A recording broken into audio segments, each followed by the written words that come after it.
Hello po, good morning mga ka-farming. Update po tayo sa aking kambing po. 3 months ng buntis po. Nagpainom po tayo ng feeds ngayon.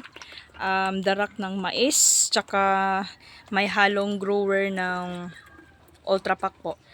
Tsaka meron po akong naitabing sisical powder po. Nilagyan ko ng konti para po sa pagpakondisyon po ng kanyang katawan. Lalo na't buntis din po. Nakakatulong po ang sisikal para sa milk production din po. At saka pag-prevent ng problema ng pagbubuntis ng isang kambing. Yan po. 3 months na po siyang buntis. Tsaka sana po makadalawa po tayo.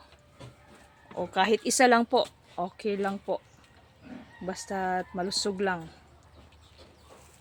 Ayan po. Thank you for watching po.